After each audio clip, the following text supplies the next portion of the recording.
Hi everyone, Diathony Liv Tano here, the internet's busiest music nerd, and it's time for a review of this new Hives album, The Death of Randy Fitzsimmons. This is the first album in 11 years from Swedish rock outfit The Hives, a band that admittedly I do have kind of a soft spot for, because back in the day I was really into the early leg of their discography back when we were having like that 2000s rough and dirty garage rock revival thing with White Stripes and Black Keys and the Vines and the Kills and the Strokes, early Arctic Monkeys, Yeah Yeah Yeahs. It was a whole era. And the Hives had an especially punky but also theatrical approach to this genre, which manifested in the viciousness with which they would play, but also their matching suits and the weird lore surrounding the band, which is referenced in the title of this new album, because it is said the band formed under the guidance of a Mr. Randy Fitzsimmons, who I guess instructed them to form as a garage rock band in the 90s. And these types of tall and exaggerated tales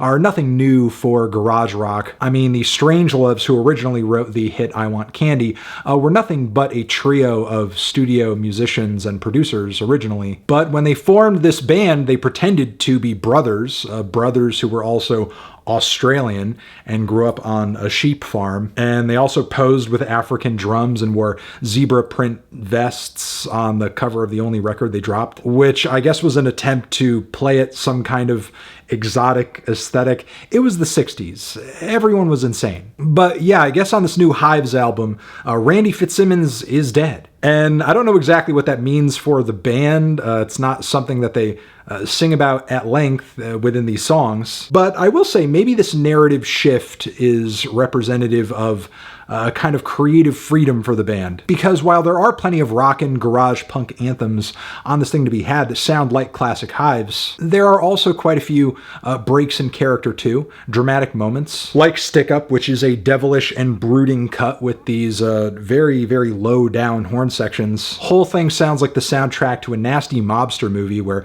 everyone ends up sleeping with the fishes. The lyrics kind of parallel that vibe as well and ultimately come to the conclusion that life ain't nothing but a stick-up. There are some good intentions behind this track, and the band is certainly getting ambitious here, that's for sure, but I will say the track does kind of border on like being theater kid rock. Moving to the track Smoke and Mirrors, which dabbles in these really direct, old school punky grooves and chord changes. The whole thing kind of vibes like a Ramones song. Honestly, I feel like the band had it in them to put a more interesting spin on this sort of thing, but they just didn't. Kind of the same with That's the Way the Story Goes, which I get the band not wanting every song on this record to sound the same or sound like one of their older songs, but I don't think the answer to avoiding that was to basically soak this thing in so much reverb that it becomes the most washed out song on the record. Another surprise on the album has to be Crash Into the Weekend, which is a clapper, it's a stomper, it's borderline a hootenanny, with these really raw guitar chords and what sounds like a super rustic and folksy acoustic breakdown on the bridge. It's repetitive, but it works, and again, sees the band getting in touch with their former selves while doing something different. Plus, I think thematically and aesthetically, the track brings back sort of a demonic mystique that rock music used to have way back when. The last major surprise on this record comes in the form of What Did I Ever Do to You, which dabbles in some drum machine beats and some sequence synths. And this track's probably the biggest surprise W on the entire record. The beats and bleeps and bloops create a kind of eerie and stiff foundation for the song to sit on. Meanwhile, frontman Howlin' Pelle Almquist's vocals have this really robotic chorus effect on them. In one breath, the song is giving very regimented, but then in another, he's just seething, yelling at the top of his lungs on the song, asking what he did to deserve the treatment that inspired the song. And these emotional limitations that are set by the song sounding so computerized put the whole thing at a very repetitive tension-building simmer. That is until the very end where we get hit full on with these heavy riffs and thick horn sections. Might just be the biggest finish of any Hives song ever. So those are the more unlikely moments on this LP.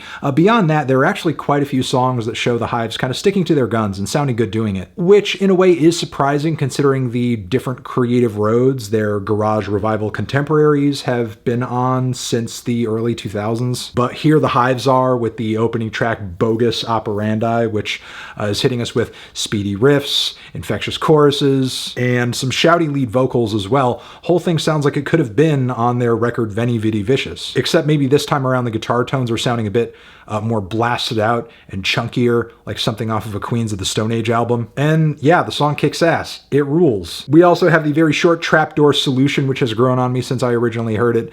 It's very brief, fast, punky demeanor.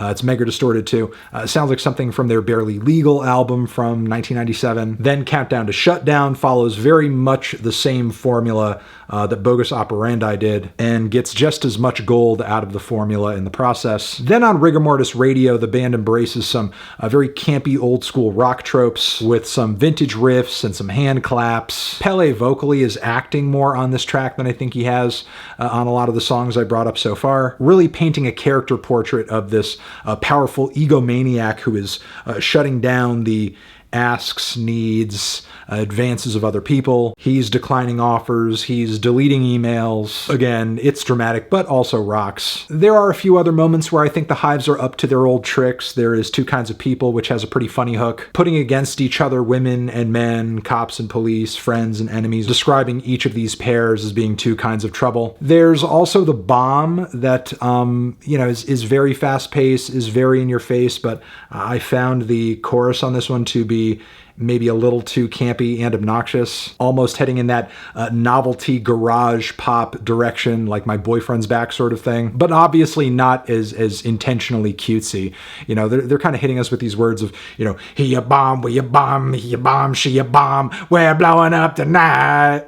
Yeah, it's a little balls to the wall and hokey in that way. But hey, if you're looking for a garage rock song that it sounds like the soundtrack to a wild ass kegger, here it is. There's also the very brief Step Out of the Way, which is the closing track for the entire record.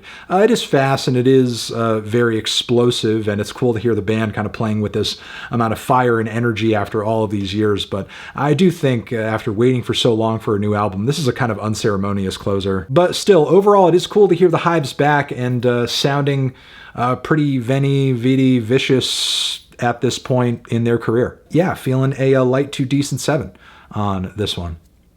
Transition, have you given this album a listen? Did you love it? Did you hate it? What would you rate it? You're the best, you're the best. What should I review next? Hit the like if you like. Please subscribe and please don't cry. Hit the bell as well. Over here next to my head is another video you can check out. Hit that up or the link to subscribe to the channel. Anthony Fantano, the Hives, forever.